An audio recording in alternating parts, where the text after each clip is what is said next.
First Street. Okay, will the meeting come to order? Barbara, please call the roll. We have Commissioners Berard, Fleming, Levine, and Noonan present. Okay, a quorum is present. This proceeding is broadcast on Channel 35. The exact broadcast times can be found by contacting Channel 35. I have no opening remarks. Briefing report by the General Manager. I have none today, sir. Thank you. Comments from commissioners on agendized items and requests from commissioners relating to departmental operations? None. Public comments on item 4, Barbara? We do not have any speaker cards. Okay, we'll move beyond that. Comments from... Oh, we do have one speaker who we didn't know. Two? I'm sorry, I'm just getting... Okay, two speakers. Who are they, Barbara? The first speaker is Tony Wilkinson. Tony Wilkinson. Yes, thank you. Tony Wilkinson, Neighborhood Council, Department of Water and Power, Memorandum of Understanding Oversight Committee. Later, I think you have a report from the financial arm on the benchmarking requests from the mayor and numerous other parties. And I want to say that the person in charge of benchmarking, Jeff Beltola, who's going to give the presentation. We go way back. And I think it's a wonderful example of the great use of the tremendous talent in DWP, because it is able to combine outside consulting with somebody who has proven ability to put the facts on the table and follow the facts to an answer. Regardless of personal or, just follow the facts, because what everyone wants to do. I think he's a wonderful example of why the civil service system is great for both the department and openness and transparency. And I'm really excited about this process. And I'm looking forward to the report and the presentation. Thank you. Thank you. Okay, someone said they had another card for item 4? No? Okay, then that was the only speaker for item number 4. Okay, so public comment on item 4 is now closed. Comments from the ratepayer advocate on agendized items. I will have brief comments on item 30, and we'll give them at that time. Thank you. We want to defer item 29. Do we need a motion, council? Yes, you should have a motion to defer. I move to defer item 29. I'll second. Those in favor? Aye. It's deferred. The consent calendar will start with approval of the minutes. I guess all 5, 1, 2, 3, wait, 1, 2, 3, 4. Ms. Berard was not at this meeting, so she cannot vote to approve these minutes, but the others who are present today can. I move that we approve the minutes of June 3rd. Second. Those in favor? Aye. They're approved. Do any commissioners wish to remove any items from the consent calendar? I would. I'd like to discuss items 10, 11, and 31. 10, 11,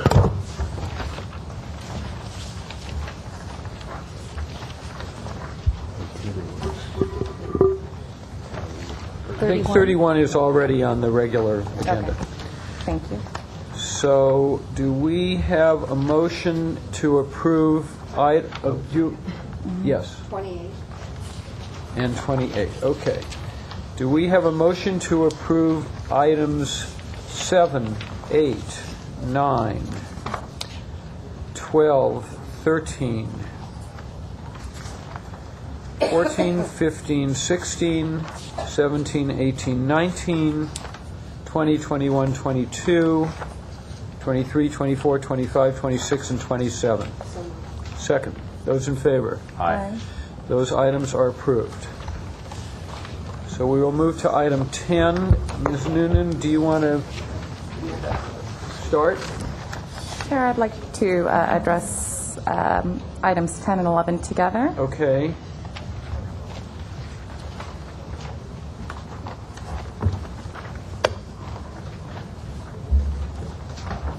How are you? Good. Good morning. Well, first of all, I want to say that I'm happy to see that we're not continuing to use the same steel pipe vendor. However, I took objection to some of the commentary in the summaries in that you're proposing that this technology, is really the best suited for earthquakes. And having served as the commissioner for many years now, I've brought up time and again the question as to why we don't use PVC piping, HDPE piping, which is normally used in Europe, in Japan, in Kyoto after their earthquake. Their plastic piping, survived best compared to other materials used. It's less expensive than steel piping. And so I really, asked this question in that I really want to open up the market as it relates to the materials that the department uses. And even the Northridge earthquake in 1994 stated that the PVC piping wore better after the earthquake than other forms of piping. As Commissioner, Joe Castrita, Director of Water Distribution. Commissioner, we had an opportunity to actually visit Kyoto year before last. Went with Mr. Craig Davis, myself, and one of my trainers from my Selmar facility, and actually met with the Kubota Corporation and the university to help learn more about the research they've done with the ductile iron earthquake-resistant pipe. They've been using this type of pipe for over 40 years. And through these series of earthquakes that they've had some excellent performance with the earthquake-resistant pipe. I have a sample here if you'd like to see how the pipe performs. And what it does is that it does have a movable, the ability to move internally, so that when you have significant earth movement, this will act like a chain where it'll actually cause one section of pipe to move with the earth, and then cause the second section to move with the earth, so it can withstand with any earth movement. We've had a number of presentations here in the U.S. as well from Kubota, with some presentations and some sampling of the pipe and how it performed there as well. And we've had a lot of our engineers here research the pipe. We have one project that we have completed in the East Valley, was about 1,700 feet of 6-inch earthquake-resistant pipe. And our crews were trained by Kubota to install the pipe, and we put it in a known seismic area that suffered some damage in the 94 earthquake. We also have these other projects that we've had significant earth movement that we hope to have installed within the next few years. We did get a lot of positive feedback from other utilities that have an interest in this, that continue to use plastic pipe. We do have a need for plastic pipe for our high corrosion areas, that we continue to use that. Elizabeth Tunnel is one of our projects that is going to be using high-density polyethylene because of the known earth movement. That's a good possibility that might happen during the next earthquake, which we can almost reassure that it's going to happen. So we continue to look at all the materials, but this pilot program, we should be able to maintain, we expect to maintain fire protection and domestic water supply in that particular area, which is very critical, and that would be the Northridge area, Northridge Hospital, which is Roscoe, Reseda Boulevard, Cantera, and Etiwanda. That's where this project is basically based. That's what this Kubota pipe project is. And Commissioner, I think it's important to note, as we've reported to the board previously, we're trying to expand our portfolio of materials that we're using, and we're trying to match the right material for the right application. And while in certain seismic events, depending on how the earth movement is taking place, the HDPE has performed really well, and that's why we're going to use it in the Elizabeth Tunnel project, because we're expecting an offset type activity there, and the HDPE will kind of stretch and it'll move along.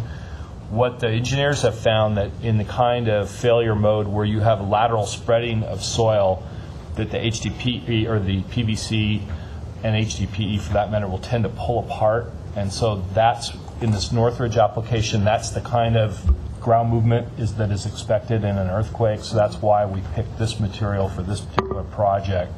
We're not necessarily saying this is the right material for every given instance, but for this particular application, we felt this was the best solution. No, and I thank you, and I really appreciate that you have tried to expand the materials that are being used within your water division. And I think we are going in the right direction on this item, but I do think that stating that this is like the only best choice, I had a difficult time accepting that, and I think it being useful to have us see what other companies you interviewed, what other pipings were considered for that area, and why you chose to go with this vendor who I understand has this patented technology. So I just want to make sure that we are using the right materials under every circumstance, but I really do want to broaden our infrastructure using the best technology and the most affordable, long-standing technology. Okay, understood. Thank you. Any other comments or questions on items 10 or 11? Is there a motion on item 10? I'll move. Second. Those in favor? Aye. Any opposed? That passes. Any other comments or questions on item 11? Is there a motion? I'll move. Second. Those in favor? Aye. Aye. Any opposed? Item 11 carries. Okay, we move to item number 28. Commissioner Barad. Thank you. I just have a question about this. Is this DWP pursuing potentially responsible parties to help pay for the cleanup? It is, Commissioner, and this is pursuant to a briefing we gave the board in closed session on this item, but it is our pursuit of PRPs in that area. Okay, that's what I wondered. It wasn't exactly clear talking about legal advice and representation. I just wondered what this was regarding. Okay, thank you very much. Thank you. Any other questions on item 28? Is there a motion? So moved. We'll consider that the one I heard second move it as the seconder. Those in favor? Aye. Those any opposed? It's passed. Thank you. Okay, item 29 was deferred a few minutes ago. We did have a speaker card on item 29. I'm not sure who it is, but that item was deferred. Item 30, power purchase agreement number BP 13057 with RE Barron Ridge 1 for solar capacity, a purchase option of the RE Barron Ridge 1 solar generation facility, a purchase option of the RE Barron Ridge Land Co. land, and real estate license agreement number BP 14017 recurrent agreement. Gentlemen. Good morning. My name is Mike Webster. I'm Assistant Director of our Power System Planning and Development. Hopefully Reggie is pulling our map up so I can kind of point you to where this location is. And it's on the computer, and there it is. So today we want to talk about the third of 4 projects in this particular area. This is part of our Barron Ridge Renewable Strategy. Now this project, the Barron Ridge Solar Project right here, now what makes this project unique is on the west side of the highway. This is the highway, and so it has a direct path without a highway crossing on the transmission that goes right into Barron Ridge where we have an open position for the project to connect to. Now, the fourth project, which was deferred, is something that we're working through, a lot of stakeholder comments and addressing those issues, and we plan to bring that back to you very, very shortly in the future. But we've addressed all the concerns that's been raised on this particular project, and it's a good fit. It's a 60-megawatt project. It's a fixed tilt. It's approximately 2 miles from Barron Ridge, so it's a very, very short Gentile line. The project was selected from over 300 projects that came into SCAPA. Because of the location, LADWP was the only participant in this project, and so what we did is we took that project in and we made it our own project, so the PPA, the power purchase agreement, is ours and that's why the board is approving that. So SCAPA involvement was only in the RFP and the selection process, and then DWP took that over. Now, the developer is Recurrent Energy, and they have been extremely flexible over the last year as we've worked through LADWP's concerns, a lot of risk management issues to protect our customers. Also, it meets our strategic objectives, and so there were some provisions that were very important to us that we work with Recurrent on. And they've also been very willing to do price refreshes. They've done 4 price refreshes, one as recently as last week, which makes this very competitive with current solar prices today. The project will have a capacity factor of 35%. This is 182 gigawatt hours annually, and it will produce 0.8% of our energy sales. So it's a significant contributor to our RPS. And like we said, it's in a very strategic area. And one of the things that's very important to us is to have that option to own in these strategic areas where we can cluster projects. So for the long term, by doing that, is that we can step in and repower these projects over the course of time. We can take ownership of the operation so we can integrate it into our system successfully. And to do that, we have ownership options at years 6, 10, 15, and 20. And we can make this decision later as we move forward in time, and that's a decision of the board and the council if we're going to exercise these options down the road. But by doing a structure such as this, we can take advantage of those investment tax credits, which reduces the cost to our customers at least 30%. And so the PPA price today is $67.83 fixed over 20 years. The total cost is $237 million over those 20-year period. And just prior to the refresh, so in your board letter, what we have is that the cost per kilowatt hour is 0.015 cents per kilowatt hour, and the cost for an average customer is 7.5 cents per month. However, we did do the calculations over the last couple of days, and the cost per customer per month is 7 cents per month. So that reflects the $1 price drop, which is what's in your board letter. And so because this project meets all of our strategic elements of clustering projects around the Barron Ridge area, we have access to the transmission line. It's an excellent solar resource. This will allow us to exercise ownership in the future, that we strongly recommend approval of this power purchase agreement for the long-term benefit of the City of Los Angeles. Thank you. Comments, questions? I just want to compliment you on a thoughtful and thorough presentation, both in writing and verbally. Is there a motion? So moved. Second. Those in favor? Aye. It's approved. All right, thank you. Congratulations. Thank you. Item 31, premium payment for excess general and wildfire liability insurance renewal 2014-2015. Phil Leiber, I'll be presenting this topic. We bring to the board for approval authorization to pay various insurance policies.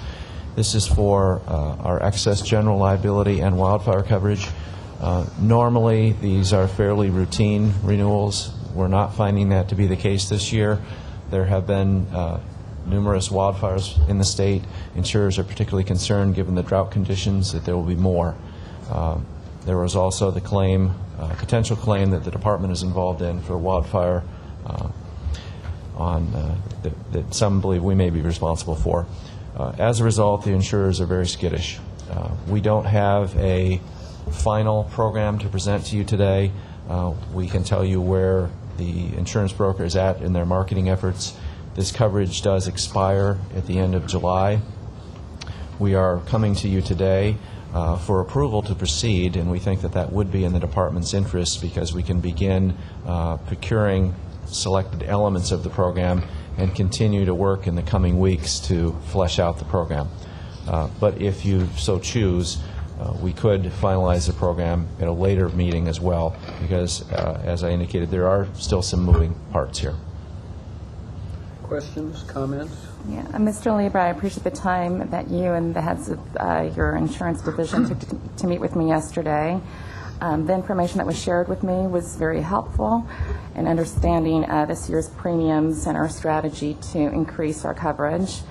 However, I still feel hesitant to grant our insurance broker the latitude to renew our policies with the right to engage this undergoing at a 20% increase per annum. Since our meeting, I took the time to do a little bit more due diligence, and I've learned that the reinsurance market has changed drastically due to catastrophe bonds, and this could have a softening effect on the market. While our losses are driving the current costs, the hedge funds that have flooded capital into these risk assessment bonds should positively influence our pricing in future years.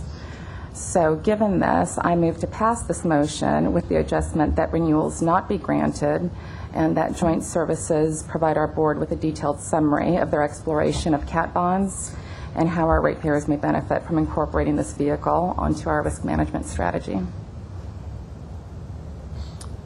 Sure. No problem. I think the department would be pleased with that proposed change to the motion. In normal times, we might feel more strongly that a routine item like this doesn't need to come back to the board, but clearly we're not in a routine time, given the premium increase that we're seeing this year, the additional work that we need to do on exploring increases to the limits, as well as the additional products that might be available to help mitigate those costs. So we think proceeding for 1 year would be perfectly appropriate. We appreciate that. Thank you. So the amendment is Without renewals. without renewals. Any other comments or questions? Is there a motion to approve the motion as amended? So moved. Second. Those in favor? Aye. It's approved.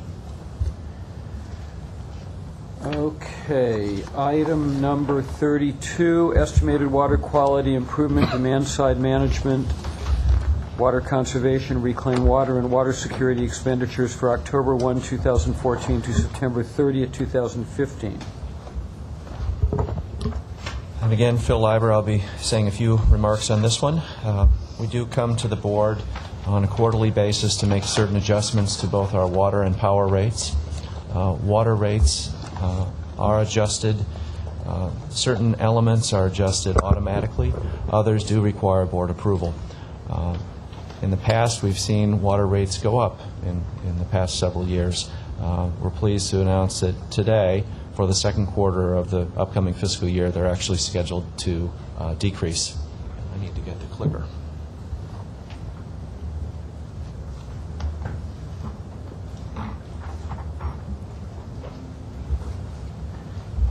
So just to remind people of the current rate structure, what the factors are doing, what's happening with water rates, both with and without purchased water, and the impact on the typical residential customer.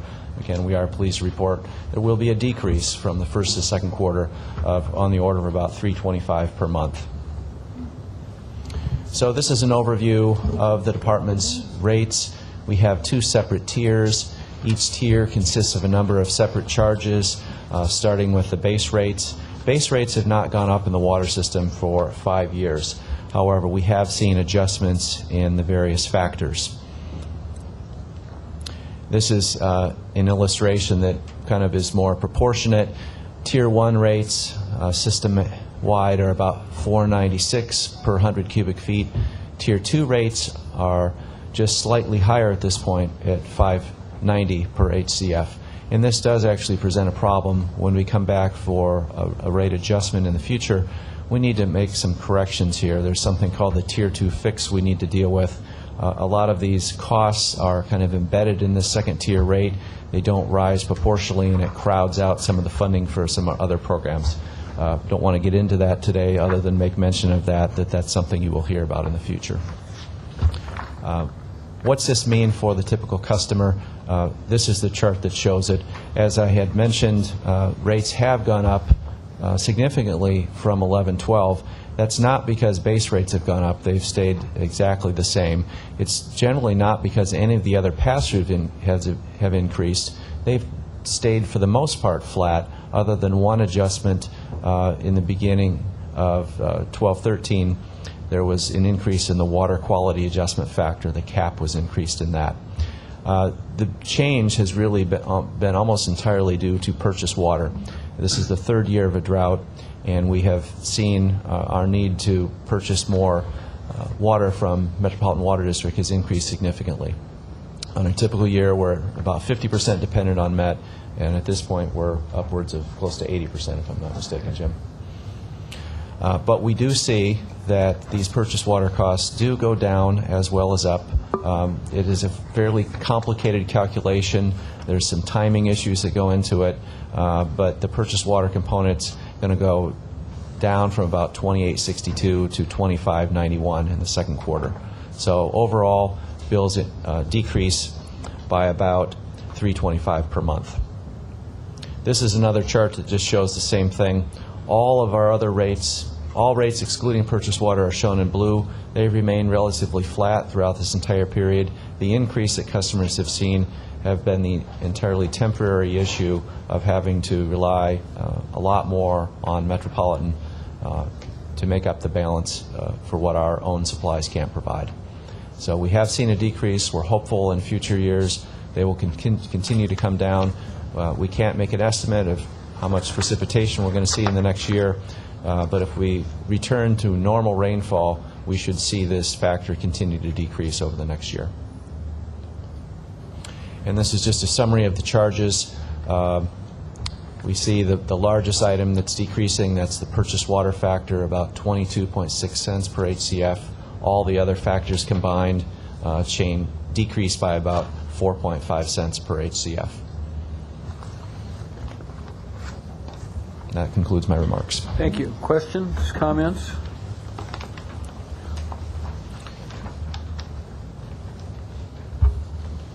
Is there a motion? So moved. Second, the two makers of the motion. Those in favor? None opposed. Thank you. It's approved. Item 33, the reliability cost adjustment and its related charge established in the last rate case. The incremental RCA will remain unchanged for fiscal year 14-15 from the current 13-14 levels. And again, Phil Iber will make a brief presentation on this item. This is really an administrative matter. The board is confirming a calculation. Rates will not change as a result of this approval. But it does relate to the reliability cost adjustment factor. We'll talk about what that is, what it covers, who pays it, how it's calculated, where the money goes, and what the rates will be for the following year. The reliability cost adjustment factor is one of four funding sources for the power system. You can see the relative proportion that each of those funding sources provides. Base rates provide about 49% of the overall revenue. The ECAF provides about 45%, and the one we're talking about today provides just about 5% of the funding. This charge was established back in 2008 in recognition that the power system needed additional funding to get ahead of the aging infrastructure that we face, and that funding was deemed necessary and appropriate to maintain reliability. The program funding is directed towards distribution and transmission primarily. However, we are looking at a change for the upcoming year and going forward to provide some of this funding that would be used for certain elements of generation. It's not always easy to determine exactly where generation ends and transmission begins. There's about $1.3 million that we would dedicate to generation. We'll talk more about that in a minute. This charge is paid by both residential and all other customers. The components of this rate are specified in two rate ordinances, one that existed prior to 2012 and as of the most recent ordinance that was established in 2012. How is this calculated? We take our entire budget, and capital costs that exceed $320 million a year, as well as O&M costs that exceed $290 million a year, are funded by the RCA. Where does the money go? Of next year's budget, we're going to spend $592 million towards the reliability program that will be funded by this charge. And where the money goes is shown in this pie chart to the right.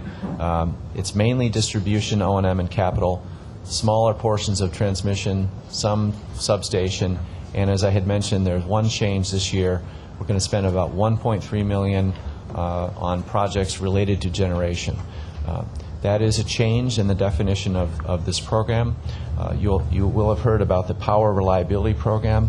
That's something we've been talking about for many years. We're changing that program slightly. The new name will be the Power System Reliability Program, and that is reflective of some things going out as well as a few things going in, including generation capital. We're going to talk more about this at a subsequent board meeting. Certainly by September 1st, we're going to come back and describe what this new program will fund, what we intend to spend, and what work will get done with that money. And Mr. Ratepayer Advocate? We do have some concerns about progress on the Power Reliability Program and its follow-on, but those can wait for the subsequent discussion. This rate matter should move ahead as is now. Thank you. the final slide here just indicates this rate will remain unchanged for the upcoming fiscal year. So for residential and non-residential customers, there will be no change. And this calculation is just required under our rate ordinances to indicate the amount of funding that's collected by the existing RCA. There are costs in excess of that rate level. So it's really an administrative manner. No changes to rates will result. And as I mentioned,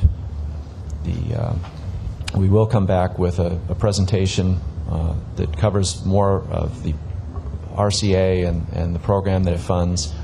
No rate change will result from your action today. Phil, if I could add, the power system is planning on bringing forward a presentation. We'll be looking to do that in the second meeting, probably in July or early in August, on the power system reliability plan. It will be our objective then to have a little more definition around some of the supplemental contracts that we hope to bring forward and have some more details, so we'll be able to lay out our schedule and our expenditures on how we plan on approaching it to ensure that we're staying ahead of the game a little bit in some of the reliability issues. So we'll be bringing that forward. Questions, comments? Is there a motion? Second. Those in favor? Aye. Any opposed? It's approved. 34, natural gas risk management, retail natural gas volume and expense budget for fiscal years 14-15 through 23-24. Phil Leiber, I'll again be presenting this item. What we're going to talk about today is the department's natural gas needs, how natural gas prices can be quite volatile. One response to that volatility is to adopt a hedging program, which we have authority for, and I'll just say a few words about the current status of that program. And finally, we will ask you to adopt a 10-year natural gas budget that allows us to plan for hedging our natural gas needs, and we'll talk about next steps. So the department is going to remain quite reliant on natural gas despite the ramp up to 33% renewable power. What this chart shows is that even over the next decade, we're going to remain quite dependent on natural gas fired generation that's going to serve anywhere from about a quarter up to 30% of our load. This 10-year outlook that we're asking you to adopt today will allow us to plan for those needs. This does not mean we're going to go off and buy 10 years of natural gas. It just means we're going to adopt this outlook, and we'll continue to come back each year, and it will be a rolling outlook. Natural gas is an important expenditure for the department. Of the power system's overall revenue requirement of about $3.3 billion, just over 10% of that goes to natural gas. On average, we spend about $375 million per year, and that is the outlook pretty much going forward. That's going to remain relatively flat. The quantity that we're going to procure does change as we ramp up to 33% renewable power. We'll see our volumes decrease slightly. We also have the coal transition away from Navajo in there. That causes things to go up a bit. but on balance, we anticipate spending about $375 million. However, we are not certain what we're going to spend in any given year because of this factor. This chart shows what natural gas prices have done over an extended period of time, and what one can see is just in a 4-year period, you see tremendous volatility. In 2008, prices went up to nearly $13 per million BTU. Just a few years later, they fell all the way to $2.50. Today, they're around $5. Accordingly, the amount that we're going to spend in any given year really depends on what happens with natural gas prices. That would be the case if we were entirely exposed to the spot market. However, we are partially hedged, so we bought some of our needs in advance, so we aren't entirely exposed to this volatility. But for the most part, as these costs go up, the amount we have to collect from customers will as well. What can we do about the exposure to this volatility? Well, all the way back in 2001, as a result of this price spike, the department looked at this exposure and the impact it had on our finances and decided we really needed to do something to protect ourselves. Otherwise, our amount of net income and the financial stability of the department could be adversely affected. We were also in a situation where we could not pass through those costs to our customers. One of our rate components was frozen. So as our costs went up, it really put the department in a bind. So as a result, we asked for and received some tools to help us manage our exposure to that volatility in terms of a hedging program. We received the ability to procure both financial and physical hedge instruments, which we continue to maintain in our portfolio today. And what these basically allow us to do, the fundamental choice we have is we can wait until we need the gas and we will pay whatever price the market is charging at the moment. Or we can choose to purchase some of that in advance for a known price. Which is better? Well, there's no one magic answer. You can buy in advance and hope that you're going to get a good price, but time will tell whether you did or not. Prices may be lower than what you locked in for today. But the one thing that hedging can do is there's two distributions here. Without hedging, we expect we'll pay about $375 million, but it could be a lot more and it could be a lot less. With hedging, if you buy some in advance, you narrow the range of outcomes. If you hedged all of it, you just have a point estimate. If you hedge just a portion of it, you're more likely to spend what you thought because not as much money is at risk. So you have a narrower distribution of outcomes. So where are we today? Well, we have had a hedging program in the past, but it's been somewhat inactive for the past several years. We're going into this upcoming fiscal year less hedged than we were, and that's something we intend to correct. But at the moment, we're only about 28% hedged for the upcoming fiscal year, whereas in other years we were about 50% hedged. So that's something we are concerned about, and we do intend to take some steps to correct. What has led to this? Well, we haven't added any new hedges in the past several years due to a variety of factors. One of the factors has been, as I mentioned previously, the ECAF charge was frozen, so we couldn't pass these costs on to customers. Over the past couple of years, we can now flow those costs through to customers, but that shifts all of that volatility onto customers. And we think that they don't like to be in that position either, and that they would like some certainty as to what their rates are going to be, especially when we announce them. So we think that there is still a great value in a hedging program, but because the program was designed to mitigate one risk and circumstances have changed, we wanted to go back and have a good internal discussion as well as talk with some experts in this area. So we did retain a firm. They helped us update our hedging strategy, and we have concluded that we need to maintain this program, though for slightly different objectives. With the approval of this budget, we do intend to go pretty much immediately out to the market and procure a physical hedge. In other words, just buy some gas to meet our needs over the next year so that we bring our hedge position up to 50% for this upcoming year. That won't be the end of things. In the past, we have also hedged for future years as well, and that's something we intend to do now, but we're going to come back to this board and talk about a multi-year hedging strategy. We'll tell you a little bit about what the consultant told us, But step one in all of this is just to adopt an outlook. What are our gas needs for the next 10 years? And then we can plan accordingly from there. So that's what we are asking for your approval to do today. Questions, comments? Mr. Ratepayer Advocate. Winter is coming, and so is hurricane season. We encourage the department to move ahead in implementing this program. We supported this effort in the last rate matter and support promptly timed implementation of a rolling hedge strategy like has been described here. Other questions or comments? Is there a motion? I move. Is there a second? Those in favor? Aye. Any opposed? No. It's approved. Monthly reports. Financial Services System monthly report for April. No particular comments other than we continue to monitor the revenue under collection issue. There are some indications here of where we stood as of the month of April. We are continuing to look at that as customer service has ramped up efforts to on the collection front, as well as making significant progress on delayed bills. So we'll continue to provide updates on that matter. Could you speak to how successful our program has been to try and get people to pay off their balances?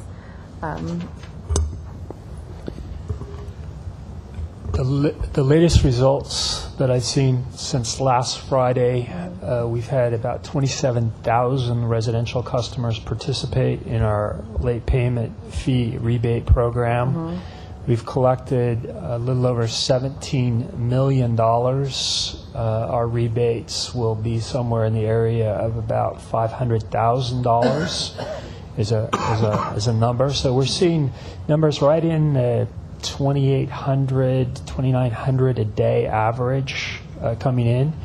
Our call center continues to be inundated as we expected it would be.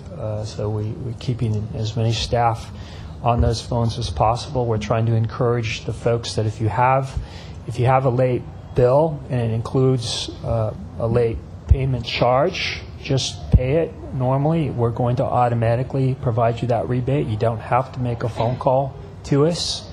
We encourage still the payment online, or by the end of the month, all of our service centers will have the ability to pay by credit card, so people could go in and make the payments there in the service centers and pay in full, and we'll get that rebate on the next bill. But it seems like about 3,000 a day. On Saturday, we sent a targeted mailer to all of the outstanding customers that had delinquent balances.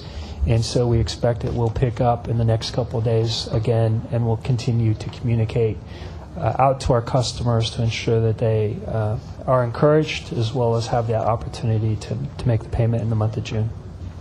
Nicely done.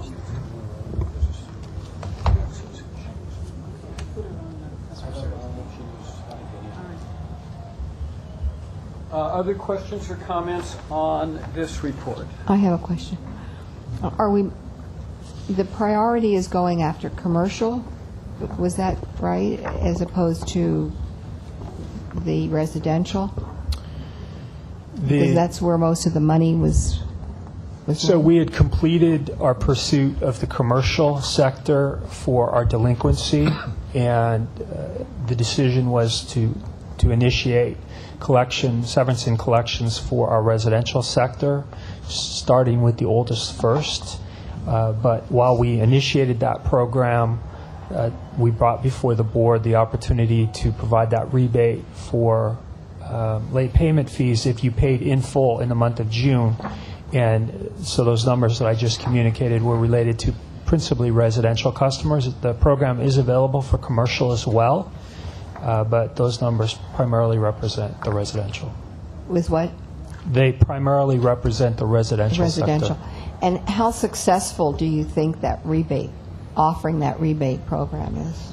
If we were to continue at a range of about $3,000 customers per operating day, we'll probably be able to reduce by about 40% our overall outstanding number of customers that are delinquent. And so to date, I'd say we're a little above 10% and still moving on that. I think it's been successful. You're continuing that? Beyond June? Yes. At this point, it's not our intention. We'll take a look at how successful we are, and we would bring that back before the board if we thought that we needed to extend that program. Okay. I wondered if it would be helpful if staff could prepare some kind of an ongoing report that we could actually see as to what is outstanding, what's coming in, what's working. Give us. I think that might be helpful. Most certainly. I do receive that daily, and so I can probably every couple of days issue an update on how we're doing in that program. Our objective is to push it in a soft manner so we continue to monitor the call wait times and not just overwhelm or frustrate the customers that try to call in. And so that's kind of how we've been managing it to date, but I can provide you a summary on a regular basis. What are you finding with the call waiting times? We have seen peak times recently exceeding an hour. Average seems to be in the 30 to 40 minute range, but that's just average. So if customers were to call us early morning or late afternoon, we seem to have much lower call wait times. But if you call during the middle of the day, we've seen periods up to an hour plus. How are weekend call volumes for Saturday? Saturdays have been looking very good. So Saturday is another very viable option. Again, if you want to participate in this program, there should be absolutely no reason you need to call us. You should be able to just pay your bill. Everyone should have the balanced amount that they owe, or they can go online in the IVR system and find that out without actually speaking to a representative. The other thing that we are seeing as a result of our outreach is we're seeing a number of customers that possibly can't make 100% of the payment in the month of June. So this is triggering, they're calling, they're making a payment plan, and so we're seeing a large number of those customers as well, and that's also taking a lot of time up on the phone. Those are calls that they're having to make. You can make a payment plan online without an interaction with a call center representative, but most customers seem that they're most comfortable doing that by directly speaking with a call center representative. Because I'm still hearing from people who are waiting for an hour and a half. So I would hope that soon that waiting time is going to be much reduced. We're very hopeful that once we complete this month-long program, get as many of these customers on track in their payments, that our call center times should be a little more manageable again. Yeah. Okay. Thank you. It is worth, though, continuing to note that we didn't have an ability to hire customer service reps for a significant amount of time. And by the time now a list has been established, we've hired 50 and trained them. We are bringing in another 50 and training them. But it is a 12-week training program, so it's going to take some time to get sufficient people to be able to get on deck to answer the calls. We will encourage people to try to contact us during the lower volume hours or online or through the IVR, as Randy suggests.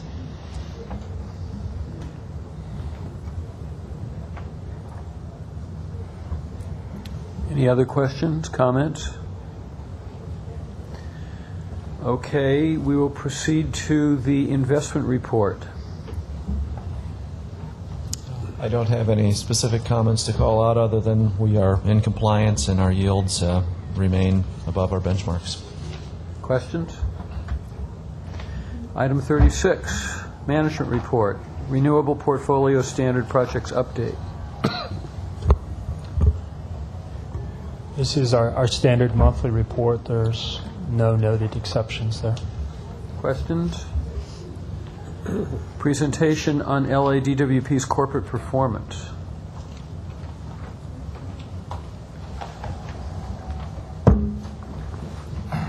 Good morning. My name is Jeff Peltola. I am the Director of Corporate Performance for the department. I'm going to give a brief presentation on our plans for benchmarking. you have the presentation, Reggie has it queued up. Next page, Reggie. Here's the pointer. Oop.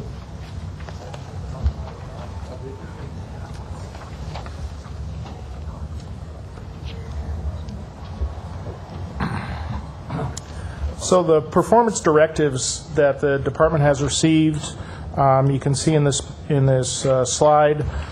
First and foremost, we received a letter from the mayor to your board on December 17th calling for a benchmarking study.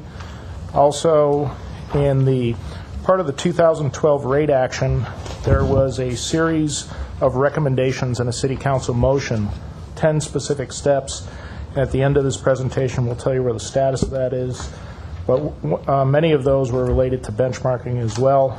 And as I said, those steps came from the RPA's report that was dated August 23rd. There were 3 additional recommendations. We've discussed those, but those are not part of this presentation. And then also we're going to go over briefly Mayor Garcetti's comp stack, key metrics, and our implementation for that. Stepping back at a high level, and we'll talk about these in more detail, our plan for benchmarking is to have phase 1 to have a initial high-level benchmark, and I'll talk about what some of that is. The key for all of this is to have an objective analysis that follows the data.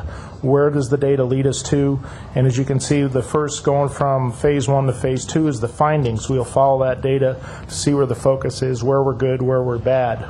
That will be followed up by phase 2, which will be in-depth benchmarking studies, and again, I'll talk about that, but that will largely be developed as a result of what we find in phase 1. When we get at the conclusion of those in-depth studies, we will then move to business process improvement studies. So that will be where we know there's different processes where we are not competitive, where our costs are higher, our costs are outside of industry norms, and we'll bring in third-party experts to help us to move towards the best practice. Throughout that, the comp stat management tracking process, both backwards and forwards for phase 1, phase 2, and phase 3, we will use that to see and monitor our improvements and monitor our actions. Are we getting better at looking at those key performance indicators?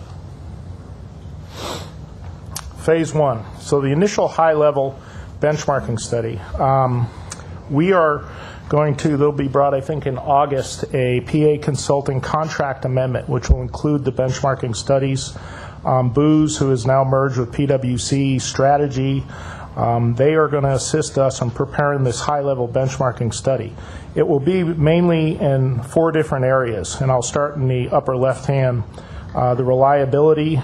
So we're going to look at system renewal and replacement rates. How do we compare as to the amount of assets we're replacing compared to other utilities? And by the way, the database that Booz, PwC, and PA will be bringing is a variety of other utilities. Much of it came from the mergers and acquisitions that have happened over the years. So it's a pretty robust database that'll tell us where those utilities in each of these different metrics are and where we compare. SAFE, which is the frequency, the number of times our customers go out. SAIDI is the duration when they go out. We'll also look at that. System losses, so the amount of water we put in the system, the amount of power we put in the system versus what we actually bill to our customers. We'll look at that. And then water service disruption, both planned and unplanned. Moving to the environmental customer, we're going to look at our RPS percent, our coal generation percent, energy efficiency installed as a percentage of load. So how much energy efficiency are we doing compared to other utilities? CO2 tons per megawatt hour, and customer satisfaction survey. All of these things are key metrics we need to look at. Moving to the cost side in the bottom right, the first financial benchmark is rates.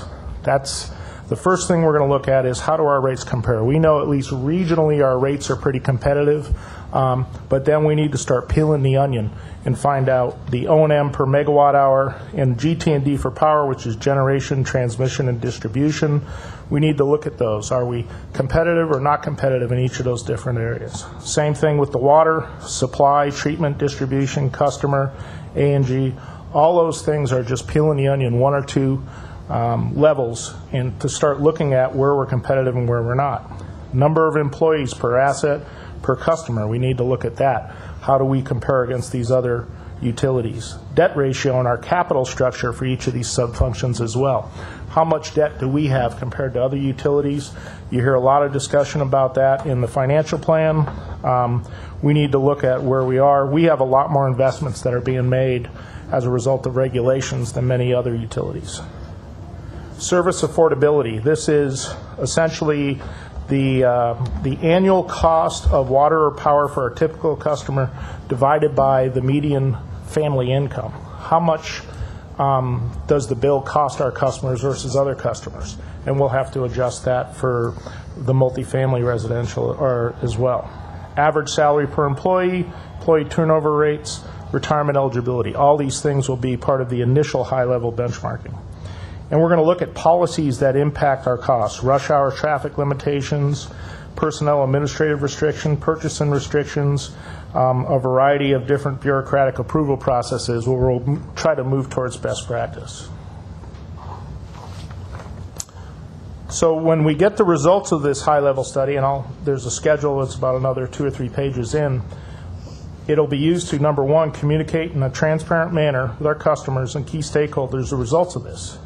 And it will uncover areas where we're good or better and areas where there's opportunities to improve or we're outside of industry norms. And that's where we start focusing on the second level. It provides that roadmap as to where do we go for the more in-depth study and ensures there's a focus where we can get the most potential reduction from the study, from the results of the study. The follow-up in-depth study, this is an incomplete list, but it's things we know we're going to look at as we get to that second level. Number one, number of employees and functions and sub-functions. So how many employees do we have in the various functions? How does that compare to other utilities? Salary, pension, health care adjusted for the cost of living in Los Angeles. How much are we paying? Overtime percents, contracting levels, identification of those areas where there's room for improvement so that we can go to those business process studies. And again, if we can determine what the financial impacts are to the city of these policies such as rush hour, work limitations, personnel administration, other processes that increase our costs. The CompStat management and reporting. So this is, again, we have a variety of what are called key performance indicators, KPIs. What we really need to establish is the management practice. The data, we have a pretty robust database for it, but we need to work on the management process so that we start managing by it and we start analyzing the variances. So right now on the public website, there's 9 specific KPIs. Then you move each of the different levels down. You go from there to the department, which is just for DWP, system level, division level. These are all things that we need to look at, and it will give us an indicator. Some of the things you've seen, if we look at the next page, the public, and again, this is just an indicator. This is not a comprehensive list, but percent of renewables, gallons of water used per person, how much, which you can see in the graph to the right, what is our solar incentive program, installed capacity, how much have we reduced CO2, all those different things we're going to have to look at, and a variety of more that support all of these different metrics, which include, you can see other metrics, the SAIDI safety we've talked about, power poles and cross arms, customer call wait center, wait times, mainline replacement programs, MWD purchase water, all those different things and a variety more we need to start looking at and managing by. Timing for this. So the first, as I said, a new PA amendment will be coming to the board. The plan is that we will be able to start this work sometime in late August, early September of the current year, and that should be completed by roughly November. That will give us that high-level benchmarking study that we can then look at, communicate not only with yourself, with other key stakeholders, and then once we determine the areas to focus in the blue box, you can see that we'll go in the more in-depth study, which will look at the cost, the number of people, how much they're being paid, all of those. That will then drive the last phase 3, which is the business process improvement studies. Most of these findings will result in a meet and confer. So it's very key that we drive all these benchmarking results and that we have it sometime in 2016 to prepare for that 2017 MOU. That's where the majority of all these savings are going to come from. There will be some that won't require that, but we need to drive towards that MOU. So that's what the intent of the schedule is. The BOOS, PWC, PA, they will complete phase 1 and phase 2. Phase 3 is what we're starting to look at now and developing an RFP. Questions on that? That's the benchmarking portion. Commissioner? I have a question. Sure. What is your plan to get community input into some of these areas? We've had a little bit of that so far. Once we get the findings from the phase 1, that's when we're going to have to communicate, and that's why you see a little bit of time at the conclusion of the phase 1 to the phase 2. Where does that data drive us? Because that is going to be obviously key, is when we see that data and where we're outside of industry norms, we need to communicate that and move in that direction of further analysis. So what is your plan for community input, do you? We're going to have a series of meetings, obviously, with the neighborhood councils, and we've left a little bit of time for that in between. Yeah, because I hope that you're not going to ask people to go to a library and look something up and then send something back. You actually have direct contact with people, right. Hear what they have to say. Right. Because yeah. I think this is very comprehensive and very impressive, actually, and very comprehensive, but I think we need to involve the community. I agree. I.e. ratepayers. Right. I have a few questions. Sure. Thank you. First, it's just a very basic question. Do other utilities share this information openly and honestly? Part of using the database that was used as part of the mergers and acquisition, it has to be reconciled. And that's one thing. Many times utilities will give a variety of information, but you have to make sure that it reconciles to their financial statement. Mm-hmm. So that's the benefit, I think, especially on the electric side of using data that's been used in an M&A. On the other side is American Water Works Association. I think they do openly and honestly, but we have to make sure that it's done in a consistent fashion. And part of it is also much of the information, not on the municipal side, but on the investor-owned utilities, they have to submit that data as part of a rate case, so we'll be able to access it from that. Okay, I want to make sure. I think it's a wonderful, wonderful exercise, but I just want to make sure that the data that's being compared is reliable and accurate. On that note, you referred to BOOS, PWC, PA having this database of knowledge. Right. Were they selected because of their experience with utilities? How were they selected? Was there an RFP process, and how will they work together? Part of what we're trying to do is to meet the schedule of getting this completed relatively quickly. By doing it through the PA, we went through a process of looking at a variety of different people that do this work. And BOOS is one of the industry experts that we're aware of. I've had some input from the ratepayer advocate, ensuring that they were comfortable with that. There was not a full RFP process by any stretch of the imagination. There was what I would call an informal process of using it, but I'm trying to go through the PA consultant so that we can do it quick so that we can meet that 2017. Okay. I don't think this precludes us later from going through a more detailed RFP, but Right. frankly, I didn't want to wait another year and a half on top of the time we've already waited. I think your point of ensuring that the data for comparison is appropriately validated is a very important one that we, while I think we sensed it, I think we actually need to do a better, more detailed job of outlining why we think it's a good basis for comparison. But it doesn't preclude us subsequently, particularly if we're not happy with how the data's coming out in terms of it being understandable or valid comparisons. I think then we can go out. But I will freely admit I've sacrificed a level of process to get this moving.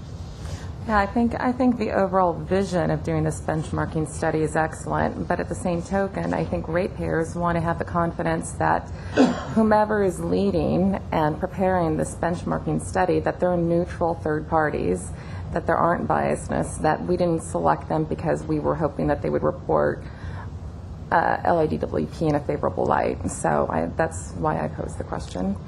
And lastly, I think it's important to get the information as quickly as possible. At the same token, 4 weeks, that's not a lot of time. Do you really think that's feasible?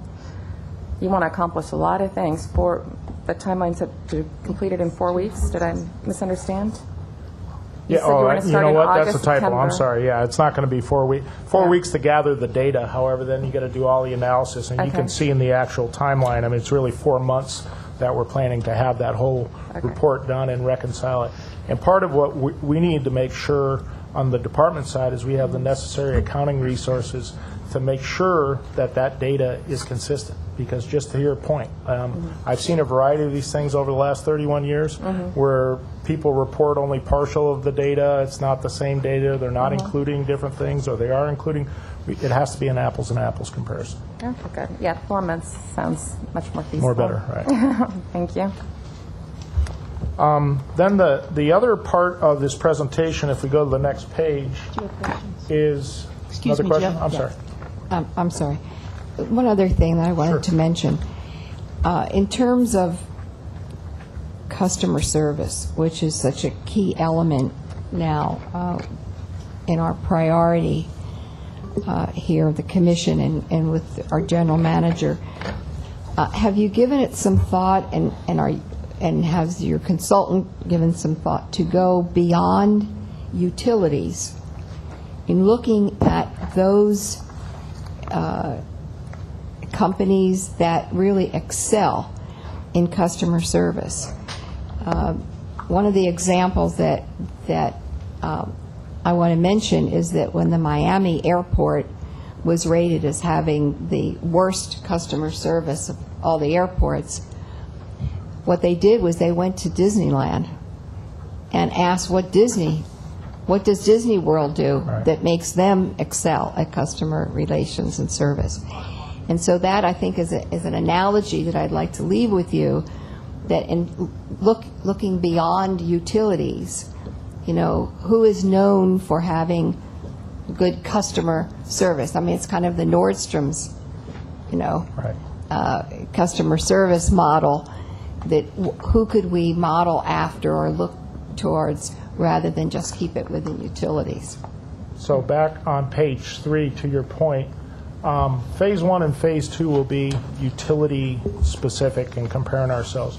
But when we start going to business process improvement studies, that's the type of thing we can do, is we can look outside of the utilities and say, okay, I mean, quite honestly, my daughter had a event at Disney World. I was just there. That's why I'm smiling, because that was the best marketing I've ever seen in my life. You step off a bus and they're there greeting you. Right. But not to do a Disney commercial. But the business process improvement studies can look outside the different places that we think where we should go to look at best practice.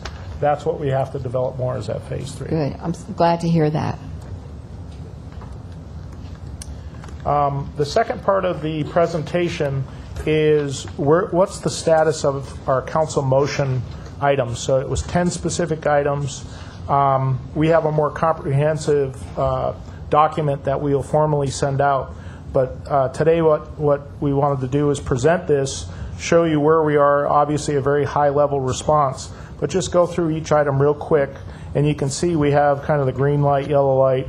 The first one is conduct negotiations with labor. Well, as you all know, in December of 2013, the new MOU was approved that really had drastic savings, a little under $500 million over 4 years. That is going to be, especially with the COLAs, no COLAs over 3 years, the Tier 2 pension, it's going to have some significant savings. Roughly 40% of our employee workforce is able to retire in the next 5 years, which means the people that replace them will be on Tier 2. Conduct benchmarking assessments. Obviously, that's in progress because we're talking about it now. Some of that has been done on comparing the repowering projects. LADWP is working with Dr. Pickle's office on developing a more accurate set of comparisons for the Power System Reliability Program to get that apples and apples comparison, Commissioner, you were talking about.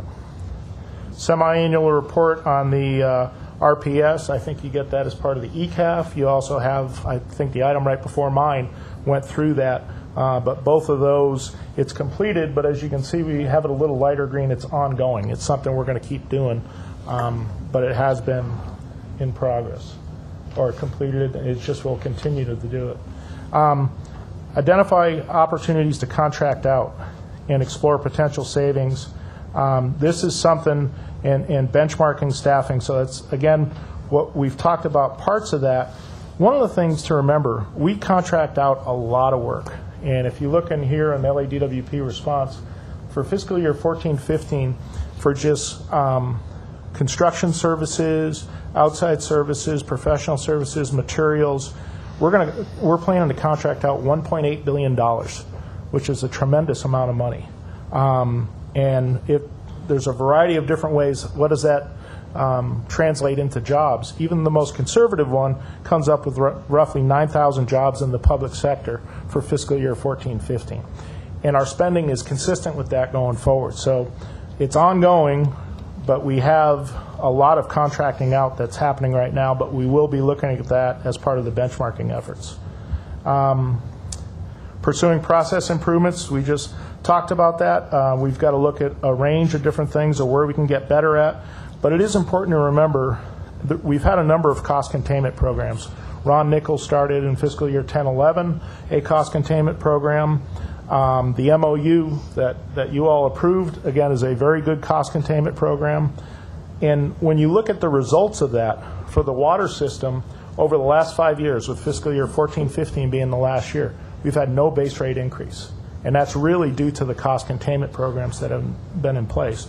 The power system, over the last 5 years, 3 of those 5 years, they haven't had a base rate increase. So the increases that you see are, related to the pass-throughs that are directly to the power generation or the water quality or the purchased water. But we have had we obviously know there's going to be places where you can get better, but we have had a lot of cost containment programs. Reevaluate and consider replacing the surcharge-based approach. As you can see, we have completed on hold. The city attorney can advise at some future point, but for legal reasons, we're going to continue with the same structure. And on the last page, conduct a new formal cost of service study in preparing for the future power rate restructurings. We have completed a draft of those for both water and power. However, it needs to be finalized consistent with the rate timing. So when the new rates come to you, which will be in fiscal year 15-16, those will be updated. But those are essentially completed and ready to go until they get finalized for the timing. Rigorous review of the hedging program. Phil just did a presentation on that. Management will be coming back with a new hedging strategy that employs the framework that PwC provided a study on. Energy efficiency, that's completed but ongoing. There's a new energy efficiency portfolio business plan, but that will be something every year that has to be updated. And then review overtime expenses, as well as the department's contractual requirements that have an impact on overtime. That new MOU went from 10% to 5%, so it improved that. Our overtime currently is a little under 19%. But it's more than offset by regular labor. Because of the large amount of retirement that we have, if you combine the two, we're under by 4.3%. So it's going to be an ongoing battle of how slow we are in hiring people and how quickly they're walking out the door. And our best tool to get those resources is overtime. With that, any other additional questions? Questions? Do we know where, in terms of overtime, where that number, that 18.9, fits in relation to anything? So for most of what I've seen from outside parties, they'll talk 10 to 15% as a reasonable amount. Yeah, I was going to say Anaheim was roughly between 12 and 18%, because it's actually cheaper at a certain point to pay overtime than it is to pay for a fully burdened employee. Right. So you kind of staff for your base workload and then contract out for peaks is the most logical method. Other questions? Thank you very much. We are looking forward to this, working closely with you on it as well. Counsel, what are the magic words to send us to closed session? The board shall publicly report any action taken in closed session and the vote or abstention of every member present thereon. With that, we will move into closed session. Thank you.